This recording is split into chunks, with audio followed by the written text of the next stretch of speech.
আসসালামু আলাইকুম my dear students, how are you? আশা করি তোমরা ভালো আছো। ইতিমধ্যে আমরা চলতরিত অধ্যায়ের উপর দুটো লেকচার সম্পন্ন করেছি। প্রথম লেকচার ছিল অগ্নি সূত্র এবং রোধ বিষয়ক। দ্বিতীয় লেকচারে আমরা দেখিয়েছি কোষের বিভিন্ন ধরনের সন্নিবেশ দেখিয়েছিলাম। এছাড়া জুলের সূত্রগুলো তোমাদের ইন্ট্রোডিউস করিয়েছি। বিওটি নিয়ে আমরা খুব কথা বলেছিলাম, বোর্ড অফ ট্রেড ইউনিট, এটা কি জিনিস, এটা কিভাবে ডিটারমাইন করতে হয়। এছাড়া তাপের যান্ত্রিক সমতা নিয়ে আমরা কথা বলেছিলাম। এট দ্য বিগিনিং এ তোমাদেরকে আমরা বলেছিলাম চলতরিত হচ্ছে আসলে বেসিক্যালি বর্তনী বিশ্লেষণ। এই আগের দুটো ক্লাস আমরা তোমাদেরকে ওমের সূত্রকে কাজে লাগিয়ে বর্তনী বিশ্লেষণ দেখিয়েছি। আজকে আমরা তোমাদেরকে বর্তনী বিশ্লেষণই দেখাবো, বাট ওমের সূত্র নয়, আজকে একটা ভিন্ন সূত্র দিয়ে দেখাবো, যেটা তোমাদের কাছে নতুন মনে হবে। এবং সেই সূত্রগুলোকে আমরা আমাদের সময় আমাদের সিলেবাসে বলতো কারশফের সূত্র, আর এখন তোমাদের সিলেবাসে আমরা বলবো কিরশফের সূত্র। সেম জিনিস, একটু উচ্চারণের ডিফারেন্ট, এই হলো ব্যাপার। সেই সূত্রগুলো দিয়েই মূলত আজকে আমরা বর্তনী বা সার্কিটের বিভিন্ন অংশগুলো বুঝার চেষ্টা করব, কারেন্ট ডিটারমাইন করার চেষ্টা করব, ভোল্টেজ ডিটারমাইন করার চেষ্টা করব। এই হচ্ছে আমাদের আজকের পড়ার টপিক বেসিক্যালি। তাহলে আসলে আমরা দেখি কিরশফের সূত্র। এই অংশটাকে, অর্থাৎ আজকের এই লেকচারটাকে আমরা বলতে পারি কিরশফের সূত্র বলা যায়।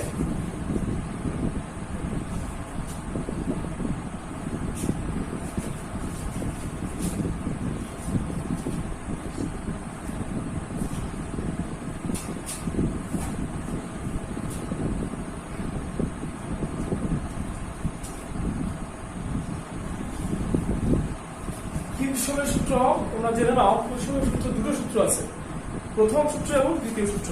আমরা প্রথম সূত্র নিয়ে যদি আলোচনা করি আমরা পাবো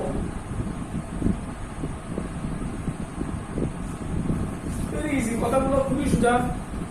তড়িৎ বর্তনীর যে কোনো সংযোগ বিন্দুতে মিলিত প্রবাহগুলোর বীজগাণিতিক সমষ্টি শূন্য হবে। এই হলো লিখি, তড়িৎ বর্তনীর যে কোনো সংযোগ বিন্দুতে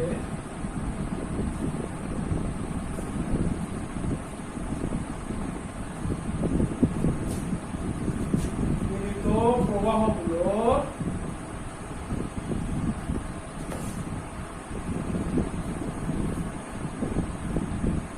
বীজগাণিতিক সমষ্টি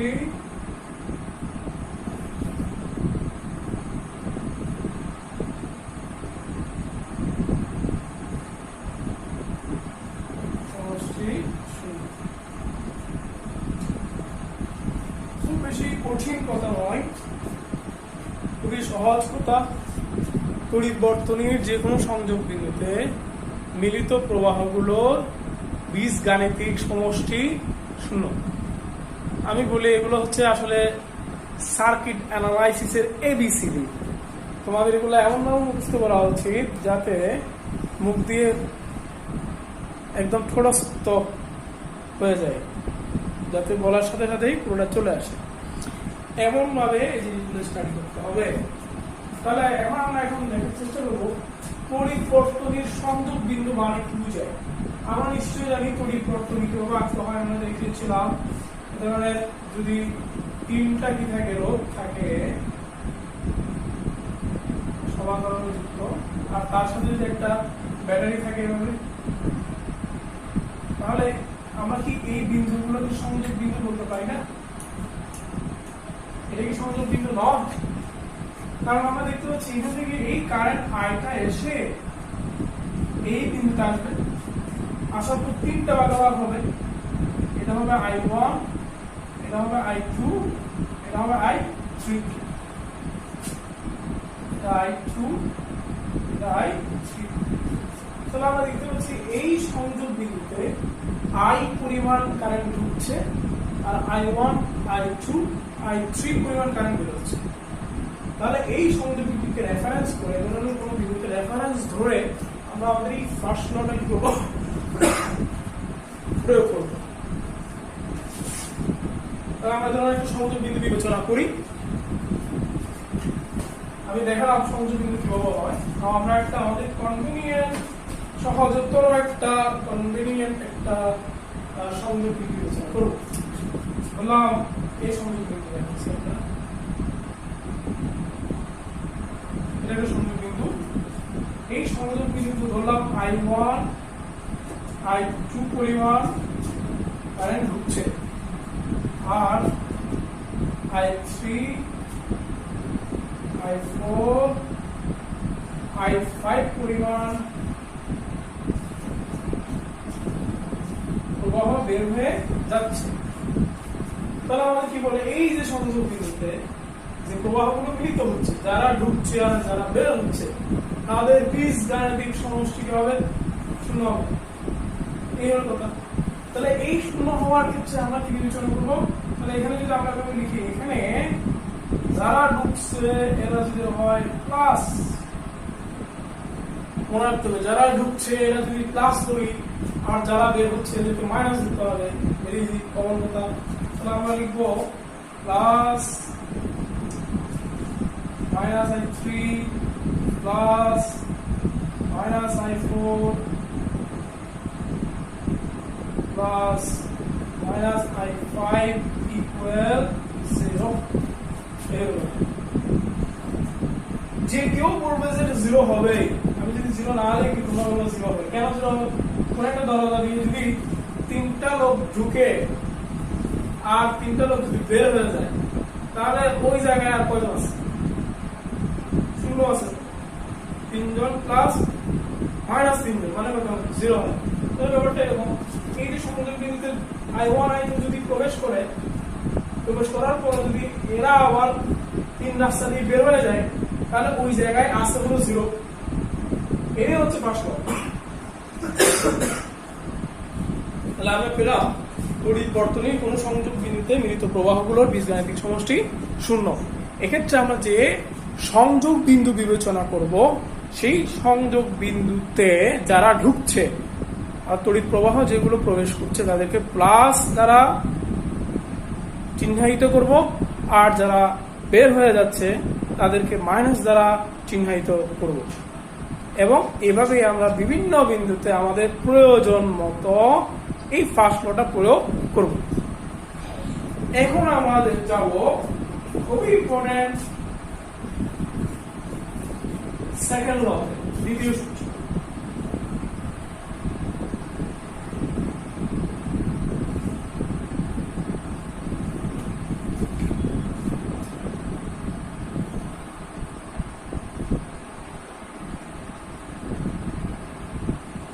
দ্বিতীয় সূত্র থেকে অনেকে কার্শফের ভোল্টেজ সূত্র বলে, একে ভোল্টেজ ল বলে। আমরা কিশোর বলবে, আমার মাঝে মধ্যে কার্শফ আসবে, যেহেতু আমার সিলেবাস আমি কার্শফ করেছি। তাহলে এই ভোল্টেজ সূত্রটাকে তিনি কিভাবে প্রয়োগ করেন সেটা আমাদের বুঝতে হবে। এক্ষেত্রে আমাদেরকে অবশ্যই একটা বদ্ধ বর্তনী বিবেচনা করতে হবে, বাইন্ডিং। দ্বিতীয় সূত্রের প্রথম শর্ত হলো এখানে একটা বদ্ধ বর্তনী লাগবে। বদ্ধ মানে কি? খোলা নয় আর কি, চারিদিক দিয়ে বদ্ধ। যেমন এটা একটা খোলা বর্তনী, আবার আমি যদি আটকাই দিই, এটা হলো বদ্ধ বর্তনী। এ ধরনের একটা বদ্ধ বর্তনী বিবেচনা করতে হবে। তাহলে এই বদ্ধ বর্তনী বিবেচনা করার পর সেই এই কথাটা দিয়েই আমরা আমাদের সূত্র লেখা শুরু করবো। লেখাটা হচ্ছে এমন, কোন বদ্ধ বর্তনীর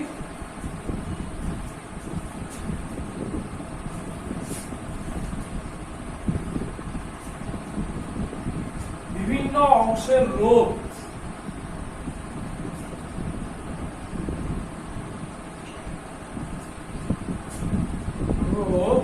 এবং তাদের আনুষঙ্গিক প্রবাহের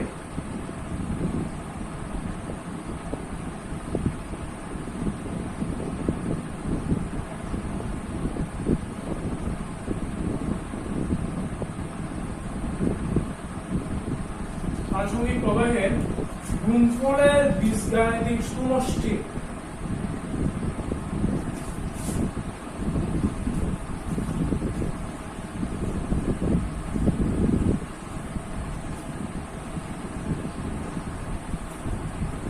ওই বর্তনীর অন্তর্গত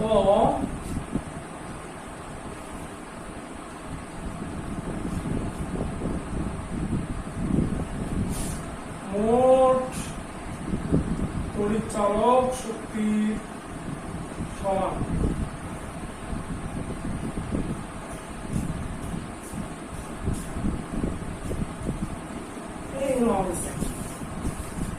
আমরা বলেছি সেকেন্ড ল প্রয়োগ করার জন্য অবশ্যই আমাদেরকে বর্তনী বিবেচনা নিতে হবে।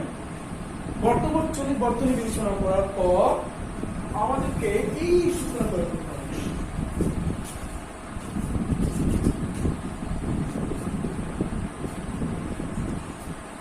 এই সূত্রটাও খুব ভালো করে মুখস্থ করতে হবে, খুব ভালো করে মুখস্থ করতে হবে।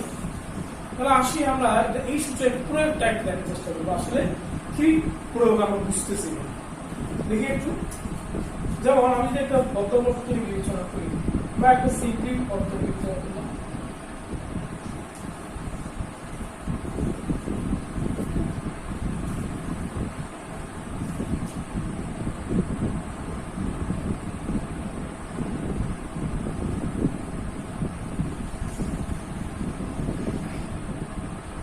একটা বর্তনী আমরা দেখতে পাচ্ছি।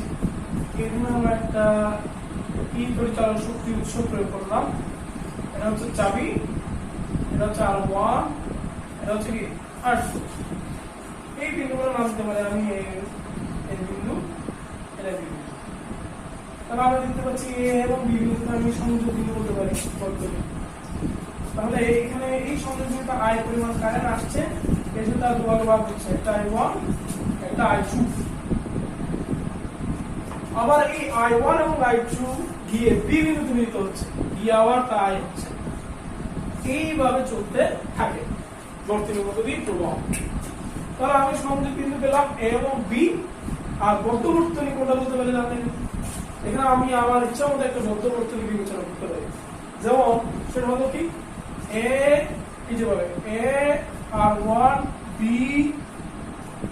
E A, A R1 B K E আবার আমি পুরোটা কি করলাম, ক্লোজ করলাম। এটা একটা বর্তনী হতে পারে। আরেকটা বর্তনী এখানে হতে পারে, সেটা কোনটা? A R2 B K E A, কত এটা? আরেকটা বর্তনী হতে পারে, কোনটা সেটা বলতে কি তোমরা একটু মনে মনে চিন্তা করো। এখানে আরেকটা বর্তনী হতে পারে, সেটা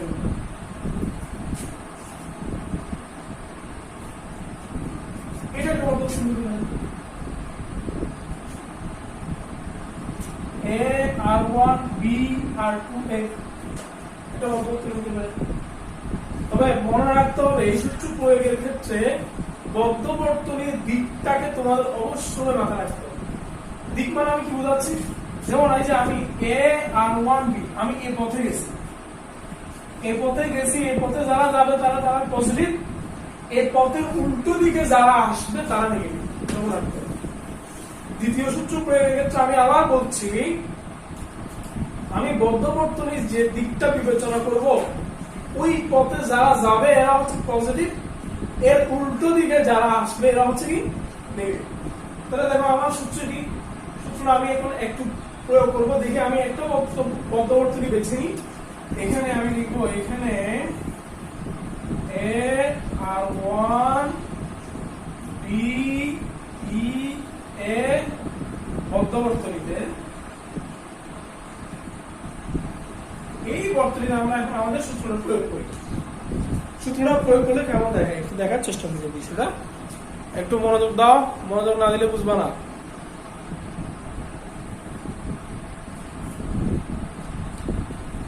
দেখি এখানে আমাদের কি বলছে, এখানে কোন বর্তনীর বিভিন্ন অংশের রোধ, তাহলে রোধগুলো কি বিবেচনা করি। এই যে বর্তনী বিবেচনা করলাম A R1 B E A, এই পথে, তাহলে এখানে একটা রোধ পেলাম R1, আর একটা রোধ হচ্ছে এখানে ছোট হাতের আর,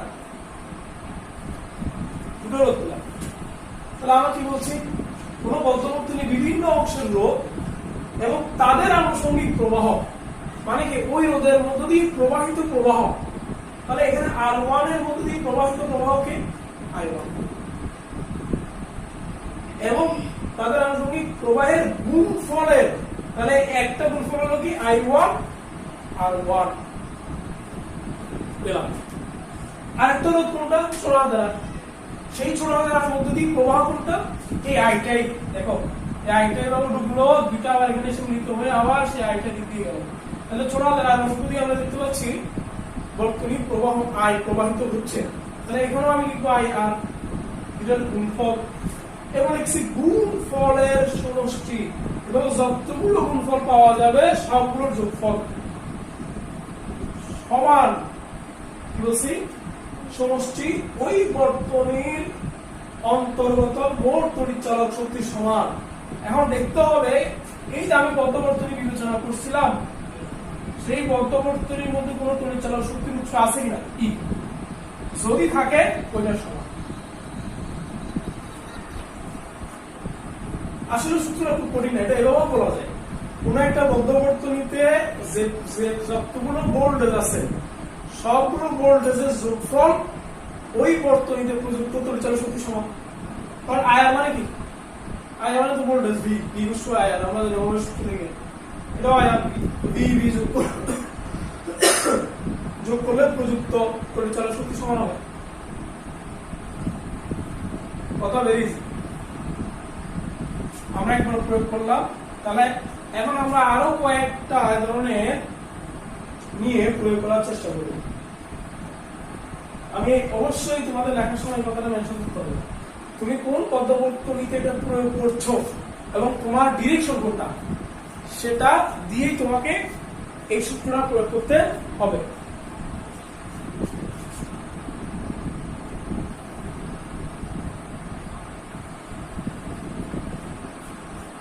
এরপর আসি আমরা আরেকটা বদ্ধবর্তনী খুঁজে বের করি এই অংশে।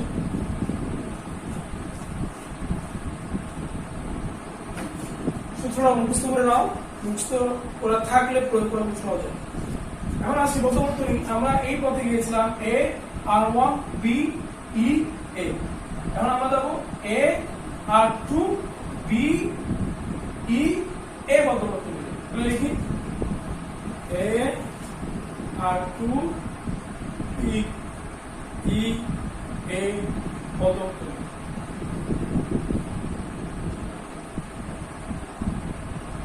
তাহলে কেমন আমরা বলেছিলাম, প্রথম আমি সূত্র প্রয়োগ করার জন্য একটা বদ্ধবর্তনী বিবেচনা করবো। বদ্ধবর্তনী বিবেচনা করার পর এখানে রোধগুলো দেখবো, সেই রোধগুলোর আনুষঙ্গিক প্রবাহগুলো খুঁজে বের করবো। খুঁজে বের করে গুণ করে করে সবগুলো গুণফলের সমষ্টি শেষ। তাহলে দেখতে পাচ্ছি এখানে একটা রোধ হচ্ছে R2 এবং তার মধ্যে দিয়ে প্রবাহ হচ্ছে I2। তাহলে লিখবো I2 R2। এবং এই বদ্ধবর্তনীতে আরেকটা রোধ হচ্ছে ছোট হাতের আর, যার মধ্যে দিয়ে প্রবাহ হচ্ছে বড় হাতের I। তাহলে দুইটা গুণফল পেলাম, সেই গুণফলের সমষ্টি নিলাম এবং বলছি এই সমষ্টিটা ওই বর্তনীর মধ্য দিয়ে যদি কোন পরিচালক শক্তির উৎস থাকে তার সমান হবে। সমান কি আমরা লিখতে পারি। দেখো বুঝা গেছে কিনা? খুবই very simple, very easy, easily understood topic. Again, আমরা বলেছিলাম এখানে তিনটা বদ্ধবর্তনী হওয়া সম্ভব। আর একটা বদ্ধবর্তনী কোনটা বলেছিলাম, কার কি মনে আছে? আরেকটা বদ্ধবর্তনী হচ্ছে এখানে এ আর ওয়ান বি আর টু এ। তাহলে আমরা লিখবো আবার এ আর ওয়ান বি আর টু এ বদ্ধবর্তনীতে। তোমরা লিখবা সুন্দর করে এ আর ওয়ান বি আর টু এ বদ্ধবর্তনীতে কিরশফের দ্বিতীয় সূত্র প্রয়োগ করে।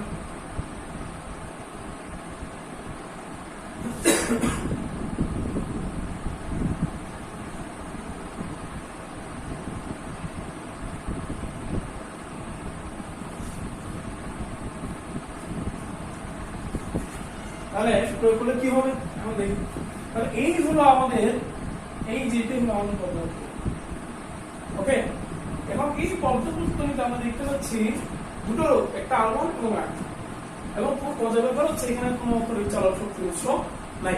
তাহলে আমি লিখতে পাচ্ছি R1 এবং তার আনুষঙ্গিক প্রভাব হচ্ছে কি I1, তাহলে আমি লিখবো I1 R1 এবং আরেকটা লিখবো I2 R2, দুইটার সমষ্টি নিব, গুণফলের বীজগাণিতিক সমষ্টি নিলাম, সমান বর্তনীর অন্তর্গত তড়িৎচলন শক্তি যদি না থাকে তাহলে সমান শূন্য।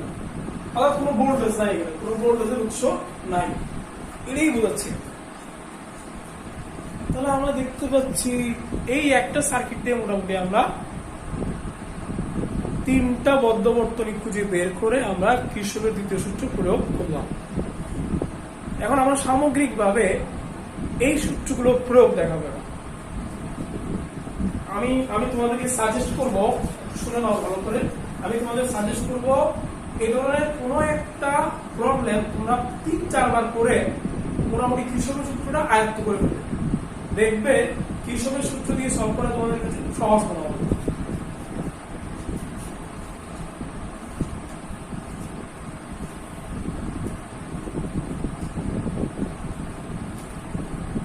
রাশি কিরশফের সূত্র প্রয়োগ।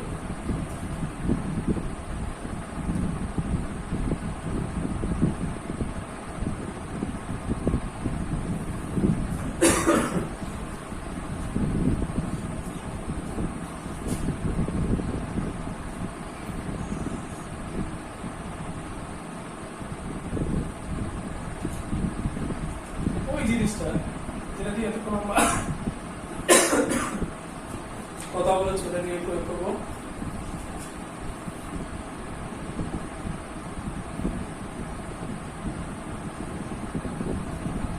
ধরলাম 20 ওহম, এটা ধরলাম 10 ওহম, এটা ধরলাম 15 ভোল্ট।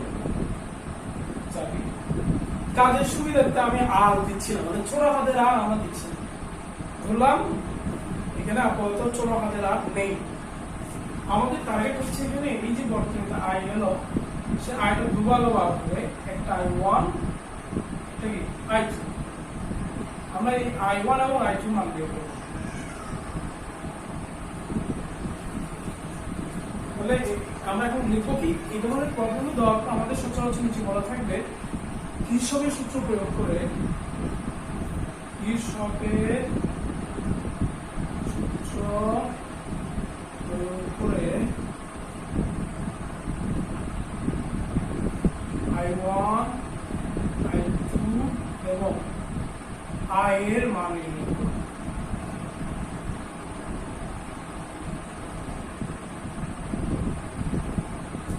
এই হলো আমাদের প্রবলেম। তোমরা একটু প্রবলেমটা লিখে নাও, তারপর আমরা একটু স্টেপ বাই স্টেপ সমাধানে যাব।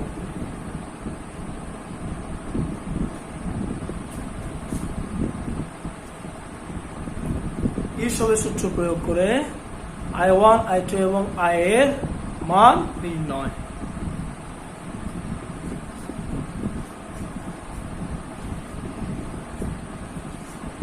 ওকে, এরপরে আমরা এখন শুনবো আসলে কিভাবে সলভ করতে হয়।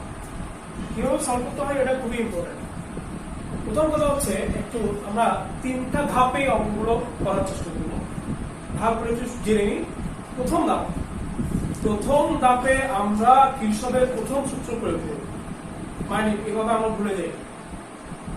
ফার্স্ট স্টেপে আমরা কিরশফের প্রথম সূত্র প্রয়োগ করব, দ্বিতীয় স্টেপে আমরা কিরশফের দ্বিতীয় সূত্র প্রয়োগ করব।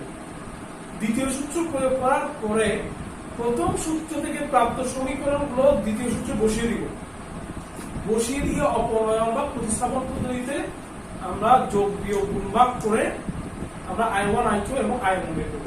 Very easy. তাহলে ফার্স্ট স্টেপ, প্রথম ধাপ কি বলছি আমরা, কিরশফের প্রথম সূত্র প্রয়োগ। তাহলে যে কোনো একটা আমি কি করবো, তড়িৎ বর্তনী সংযোগ বিন্দু বেছে নিয়ে ওখানে আমি কি করবো, কিরশফের ফার্স্ট ল প্রয়োগ করবো। তাহলে এই একটা কি হতে পারে, সংযোগ বিন্দু হতে পারে। তাহলে এই সংযোগ বিন্দুতে কিরশফের প্রথম সূত্র প্রয়োগ করি।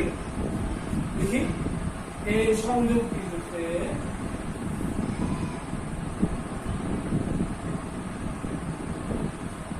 কিরশফের প্রথম সূত্র প্রয়োগ করে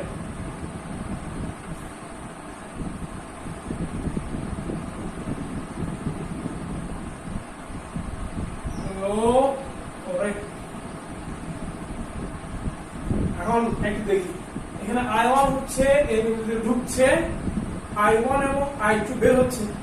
তাহলে I কে যদি আমি প্লাস ধরি, I1 I2 কে মাইনাস দেবো, ধরার পর আমি এভাবে লিখবো I minus I1 minus I2 সমান কি হবে 0।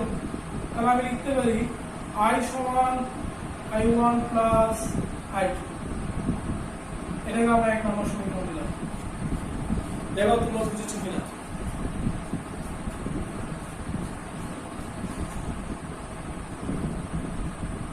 বা আমি মাইনাস এর কমন নিয়ে I মাইনাস ব্র্যাকেট দিয়ে I1 প্লাস I2 লিখতে পারতাম। তাহলে আমরা প্রথম ধাপের কাজ শেষ করেছি। এই ধাপে, এই দ্বিতীয় ধাপে আমরা এখন কিভাবে দ্বিতীয় সূত্র প্রয়োগ করব দেখি। তাহলে ধাপ 2। দ্বিতীয় ধাপের কথা তোমাদের নিশ্চয়ই মনে আছে, আমরা বলেছিলাম দ্বিতীয় ধাপে আমাদেরকে অবশ্যই কিভাবে দ্বিতীয় সূত্র প্রয়োগ করার জন্য আমাদেরকে আমাদের এই বর্তনী থেকে একটা কি সংযোগ বদ্ধ বর্তনী বের করতে হবে, একটা বদ্ধ অংশ বেছে নিতে হবে। তাহলে আমি এই ধরনের নিই, যেমন আমরা দেখিয়েছিলাম দ্বিতীয় ধাপ বদ্ধ বর্তনীর। এই যে আমি লিখতেছি এ বললাম এটা R1, এটা R2, তাহলে লিখবো এ R1 B E সমান 15 ভোল্ট E A। এই যে আমি A R1 B E A এটা দিয়ে আসলে কি বোঝাচ্ছি, এটা দিয়ে আমি ডিরেকশন বোঝাচ্ছি, মানে আমি কোন দিক থেকে কোন দিকে যাচ্ছি। এর পরে R1 মানে কি, আমি A R1 মানে আমি এই পথে যাচ্ছি, এটা বোঝাচ্ছি। মানে বদ্ধ বর্তনীর এই কথাটা দ্বারা এখানে বদ্ধ বর্তনীর দিকও বোঝাচ্ছি। তাহলে এদিকে যারা হবে এরা প্লাস, এর উল্টো দিকে যারা হবে তারা মাইনাস। তাহলে একটু দেখার চেষ্টা করি এ R1 B E A বদ্ধ বর্তনীতে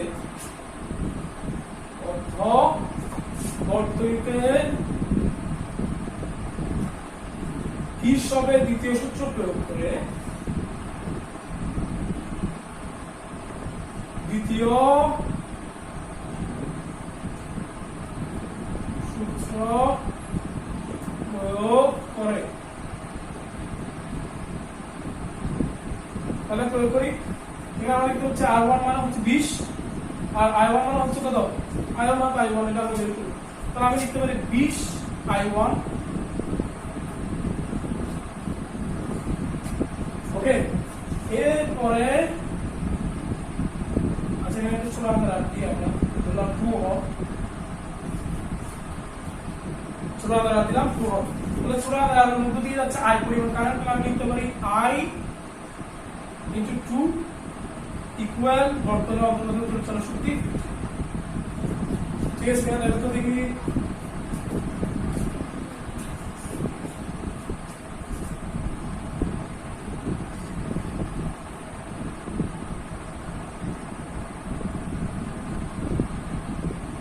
এই পর্যায়ে এটাকে আমি 1 নম্বর সমীকরণ করব,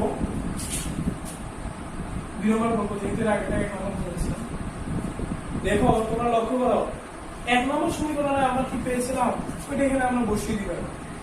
দেখো 20I1 প্লাস 1 নম্বরে আমরা কি পেয়েছিলাম, I সমান ছিল I1 plus I2 into 2 equal 15, বা আমরা পাচ্ছি হলো 2I1 মানে কি 22I1 প্লাস 2I2 ইকুয়াল 15। এটাকে আমরা কিভাবে সমীকরণ দিয়ে রাখতে সমীকরণ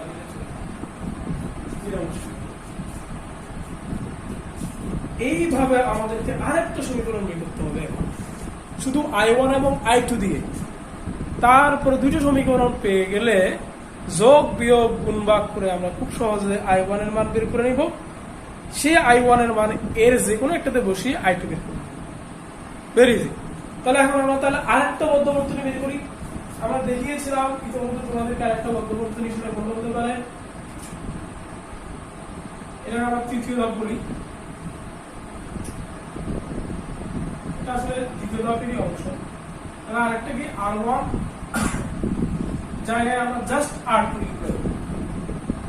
দেখো মধ্যবর্তী হওয়ার কিনা এ আর টু বি ই এ মধ্যবর্তীতে হিসাবের দ্বিতীয় সূত্র প্রয়োগ করে পাই। কি পাই আমরা? এখানে আমরা 10 লিখব, 10i2 plus 2i equal 15 এটা আমরা পাই। এরপর অপশন আমরা সিম্পলিফাই করে বের করি। দেখো এটা পাওয়া যায় না, 10i2 i2 ইকুয়াল বর্তমান অন্তর্গত করে চলা শক্তি 15। তাহলে এখন ওই যে আমরা এক নম্বর সমীকরণে পেয়েছিলাম i সমান i1 প্লাস i2 কে বসিয়ে দিই, 10i2 plus i1 plus i2 into 2 equal 15 বা এখানে পাচ্ছি আমরা 12i2 plus 2i1 equal 15। এটাকে আমরা 3 নম্বর সমীকরণ বলতে পারি। তাহলে এখন দেখো দেখি তোমরা 2 নম্বর সমীকরণ এবং 3 নম্বর সমীকরণ থেকে আমরা কিছু একটা করতে পারি কিনা। আমরা কিছু একটা করতে পারি কিনা একটু লক্ষ্য করো।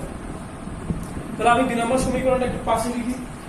2 নম্বর সমীকরণ ছিল 22i1 plus 2i2 equal 15। I think এটাই ছিল।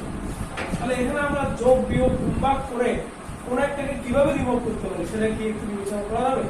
যেমন তোমরা এখানে 12i2 আছে, এখানে 2i2 আছে। 2 নম্বর সমীকরণ যদি আমি 6 দ্বারা গুণ করি, গুণ করার পর বিয়োগ করলে কিন্তু হয়ে যাচ্ছে, ঠিক না? তাহলে আমরা যদি এভাবে লিখি, এটা হলো 2, তাহলে লিখবো 2 গুণন 6 minus 3 implies, দেখো ঠিক আছে কিনা?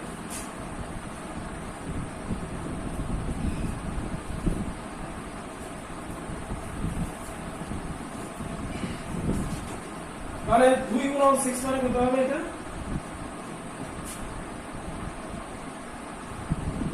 6 গুণ 12i2 কাটা যাচ্ছে, তাহলে এখানে হবে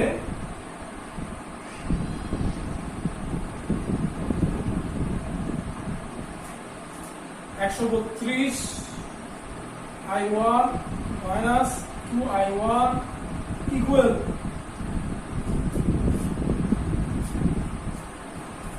90 minus 50। দেখো এটাই হয়, এটাই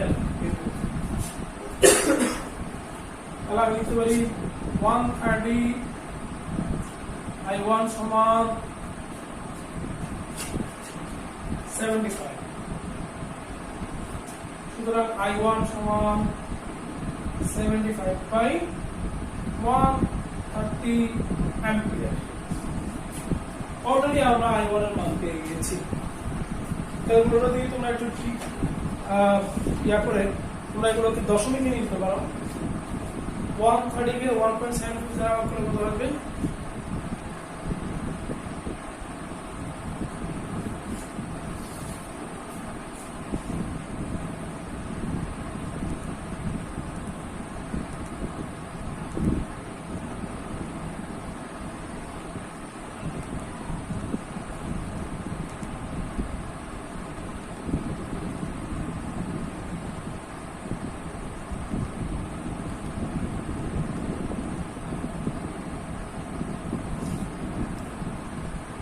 0.58 দেখা যায় 0.58 অ্যাম্পিয়ার।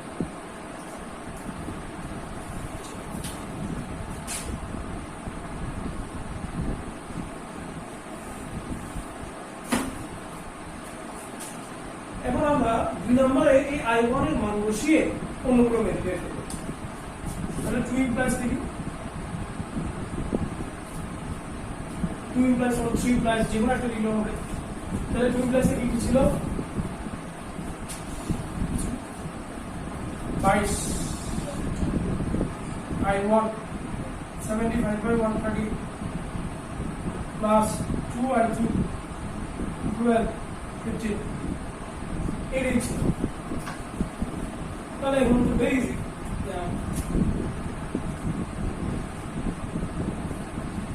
পয়েন্ট 58 কে যদি আমরা 22 দিন করে তাহলে কি হবে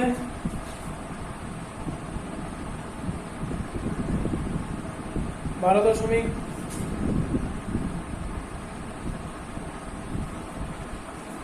সুতরাং আইসো সমান 15 মাইনাস 12.6 সুতরাং আইসো সমান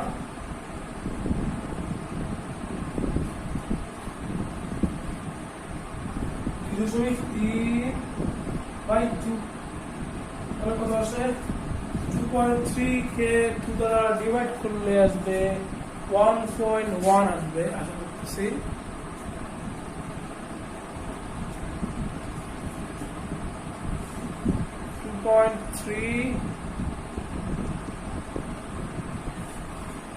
আর 2 1.15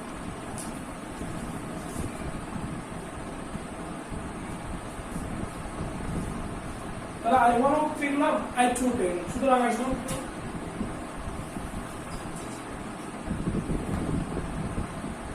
158 plus 1.15 well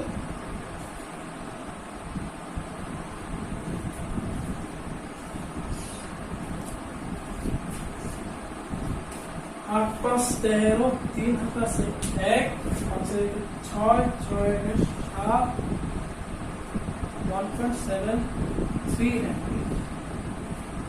এগুলো আছে এটা একটা আছে এটা একটা আছে এটা একটা আছে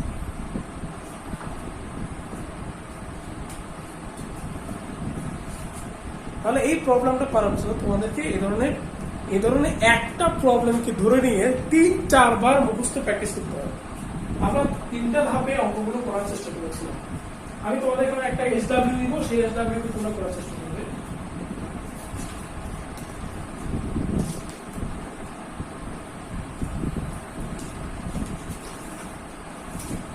HW তাহলে এই ধরনের একটা প্রবলেম দিব আমি ভেরি সিম্পল আমি বলবো এই ধরনের সিম্পল প্রবলেম যদি তোমরা আগে আয়ত্ত করো এন্ড দেন জটিল প্রবলেমগুলো এরপরে সলভ করবে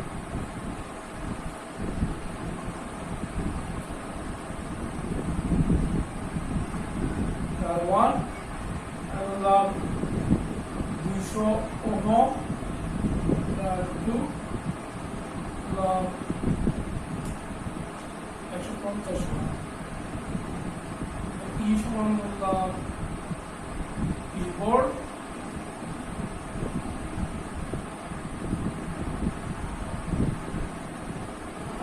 আর সমান বললাম 3 ohm তো আমরা দেখতে পাচ্ছি এখানে এই I কারেন্টটা এসে দুই ভাগে ভাগ হয়ে I1 হবে I2 তাহলে আমার প্রশ্ন হলো এখানে কি সূত্র প্রয়োগ করে I1 I2 এবং I বের করব প্রশ্ন কি সূত্র প্রয়োগ করে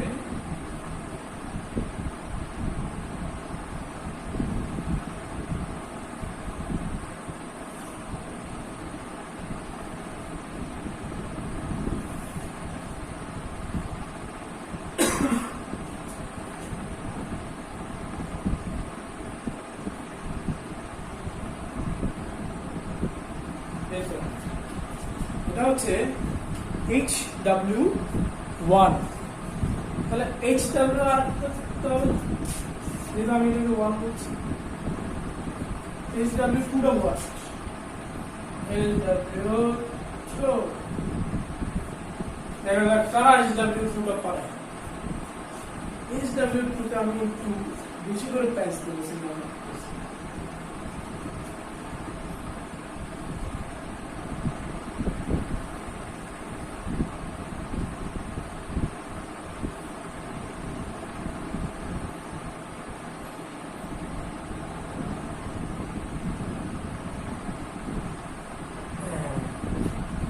এই যে দুটো অ্যাটমিক দেওয়া আছে, একটা হচ্ছে E সমান 15 ভোল্ট, আরেকটা E সমান হলো 6 ভোল্ট।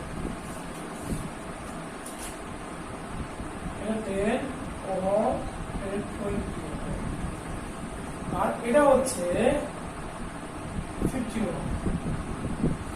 এই যদি হয় অবস্থা, এর থেকে বের হবে ধরলাম I1, আর এর থেকে বের হবে হচ্ছে I2।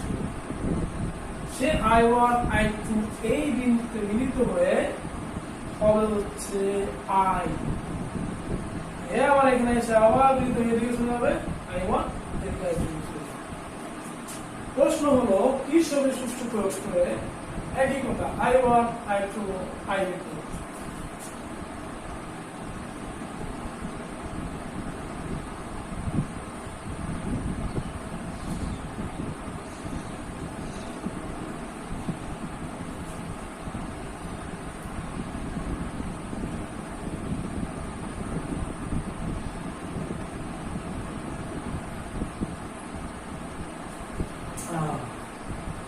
এটা দেখা যাক কে পাবে।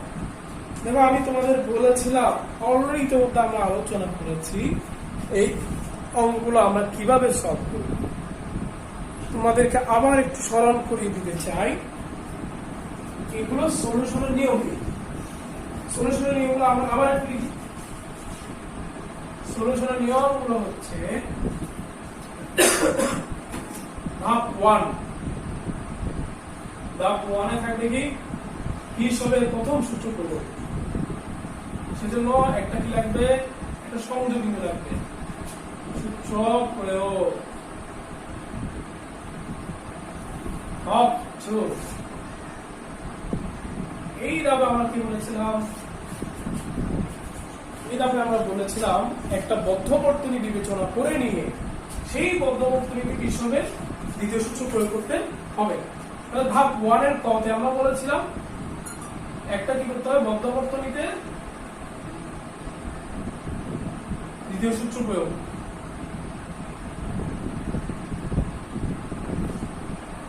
এবং এই দ্বিতীয় সূত্র প্রয়োগ করে যে ইকুয়েশন গুলো বা সমীকরণ গুলো পাওয়া যাবে, সেখানে প্রথম সূত্র প্রয়োগ করে যে সমীকরণ পাওয়া গেছিল সেগুলো প্রয়োগ করবো। এটা মনে রাখতে হবে। এভাবে আমাকে দুটো সমীকরণ বের করতে হবে। ধাপ 3 আমরা কি করবো, ধাপ 3 তে গিয়ে সমীকরণগুলো সমাধান করব।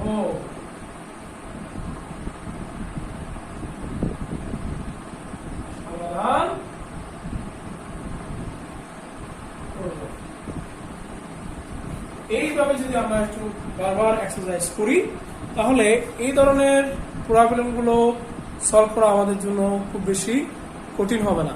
আমরা তোমাদের ইতিমধ্যে দেখিয়েছিলাম, আমরা একটা সংযোগ বিন্দু বিবেচনা করছিলাম, সেই সংযোগ বিন্দুতে আমরা কিশোরের প্রথম সূত্র প্রয়োগ করে একটা সমীকরণ পেয়েছি।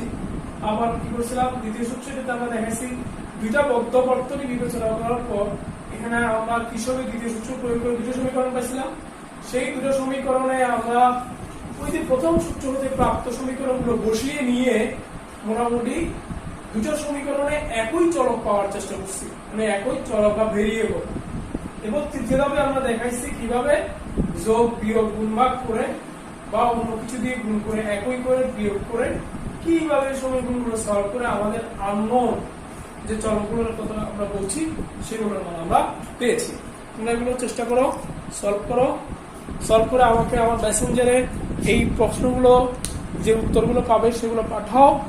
আমি দেখব কারো কোনো সমস্যা হলে, বিশেষ করে 2 নম্বর সমস্যাটা অনেকের সব প্রবলেম হতে পারে, সেই প্রবলেমটা আমরা সলভ করে দিব তোমাদের। ওকে, ততক্ষণ পর্যন্ত আল্লাহ হাফেজ।